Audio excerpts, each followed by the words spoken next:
Peace. My name is MystyMoon, and I am an integrative health coach for women. And my purpose is to help women heal physically, mentally, emotionally, and spiritually. And today we'll be addressing a combination of the spiritual and mental aspect of healing through the inner parent. All right, let's get into it.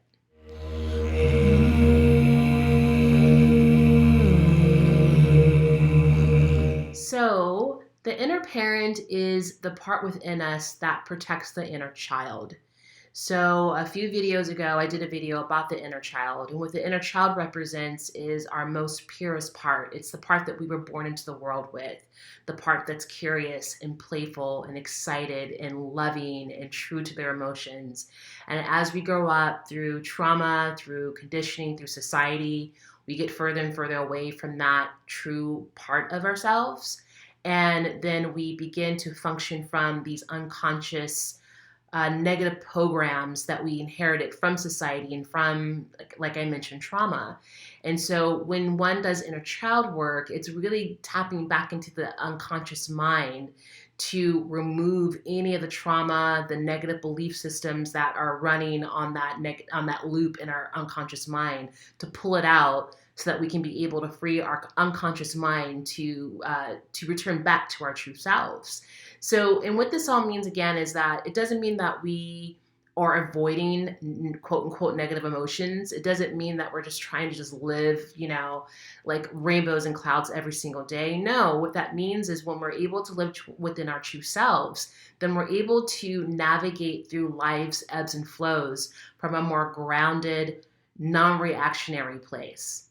Now, one way to help soothe the inner child, like once you are able to get down into the roots to figure out what those traumatic negative thoughts are, or those negative beliefs are, that's creating the thoughts, that's creating the negative emotions, that's creating the negative reactions, that's yielding negative results. One way to yield that or to soothe that process is through inner parenting.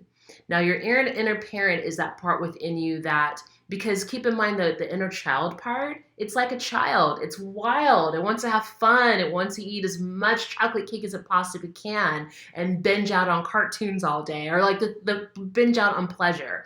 Where your inner parent is that part of you that creates that balance. It's that part of you that says, okay, sweetheart, no more chocolate chip cookies, we're going to put that away now. Or, okay, sweetheart, like we need to study, or we need to get some work done, and we'll come back to whatever play that lights you up. So it's that part of you that has discipline. And it's also the part of you that protects yourself from those negative thoughts. So whenever you find yourself getting triggered by someone, say that someone hurt your feelings or they didn't react the way that you wanted, and immediately you find yourself getting in that loop of, oh, they don't like me, or oh, I'm not good enough, or I'm not worthy, no one thinks I'm cool, no one likes my likes on social media, then your inner parent is the one that comes in and reminds you of who you are, to remind you that those negative loops are not true, to remind you that, no, sweetheart, I'll give you an example.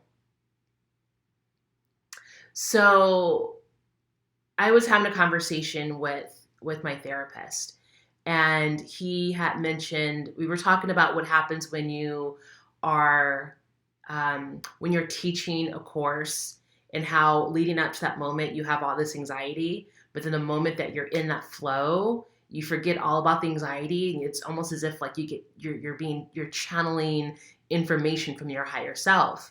And I had said, oh yeah, that happens to me too whenever I teach yoga classes. Like I sometimes I get nervous, but the moment I get into the flow of teaching a class, then I'm just, no, there's no more anxiety.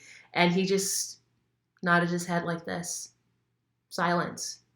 And immediately my wounded child was like, oh, he thinks I'm stupid. He thinks because I don't have a degree in psychology that I'm not capable of teaching and being in the flow. It just like went into this other like left park field, and like I felt it in my body, and I closed down. I ended up ending the session 3 minutes early because of this trigger. But then the beauty that happened, because I'm becoming more mindful of what it means to have an inner parent, I was able to step away, even though I was reactionary by ending the session 3 minutes early. I was still able to walk away after that experience and go within and do my inner work, and I had my inner parent speak to my inner child to say, look, sweetheart, what's true? What really happened? Who's to say that that was what was going on in his mind? He could have just been shaking his head and saying because he was taking in the information. Just like and being comfortable in silence. Sometimes we're not comfortable in silence, and so it gave me an opportunity to be like, no, sweetheart. Okay, let's remember that the reason why you're feeling this way is because in the past you have been criticized by people. You have been judged by people, but that's all in the past. What's happening right now in this moment, that may not be true. But I need you to remember that you are perfect just the way that you are capable of teaching classes, that you are capable of channeling the whatever information comes through. You have everything that you need. You're smart. You're capable. So you understand what I'm saying? So it's like you become your own inner cheerleader. And the beautiful thing about being your own inner parent, about having a loving, because some of us have critical parents, and that's part of the healing too, because we've been used to being criticized and like, no, that you're not good enough and you're getting D's and F's on your report card. We're so used from our childhood trauma of having these negative reinforcements. So the loving parent, what the loving parent is going from that critical parent into the loving parent. So basically you are getting to the point where you are protecting yourself, where you are protecting yourself from the negative thoughts. You're protecting yourselves from toxic people. You're protecting yourselves from overeating. You're protecting yourself from getting involved in dangerous situations that you know are not good for you. You're committed to making sure that your whole being is always in alignment in a way that you're always getting what you need. Okay, so your inner parent is there to protect you. So in the beauty about once you are able to really tap into that inner loving parent, then you know that you got yourself. Even if you make mistakes, we're all going to make mistakes. Even if you make mistakes, even if you're not as successful as you want to be in each given moment, you know that you got yourself. You know that no matter what, you're always going to love and protect yourself. So that's the beauty about having an inner loving parent. Okay, so I'll get into this in another video, but there's also a concept called internal family systems, which kind of breaks this down even further. Meaning that with that out, what I was trying to say was internal family systems, IFS. Meaning that we have various parts within us. So not only do we have an inner child and we have an inner critic, but we have different ages of inner child. We have different parts of us there's a part of us that wants to sleep in. There's a part of us that's super meticulous and punctual. There's another part of us that's an artist and just wild and eccentric. There's another part. There's all these different parts. And the beauty, it's similar to inner child work, that the more that you be consistent and you put that energy into getting to know those different aspects of you, then those different parts will start to surface. You're like, oh, I didn't realize I had that part of me. That's really interesting. So that's another video for another time. But in the meantime, I just wanted to introduce you to the concept of your inner loving parent. We do have an inner critical parent and we have an inner loving parent. And the name of the game is to get to that inner loving parent consistently. And that is just through inner work, through being aware of your mind, of your thoughts. It always comes down to being aware of your belief systems. It always comes down to that.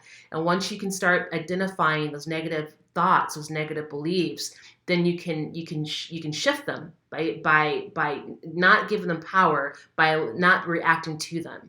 And a way to not react to them is through your inner loving parent. So I hope that this information was helpful in some way or another. And please reach out to me if you need any assistance in any of this stuff. So I want to send you love, light, and have a beautiful, beautiful day. Until next time, peace.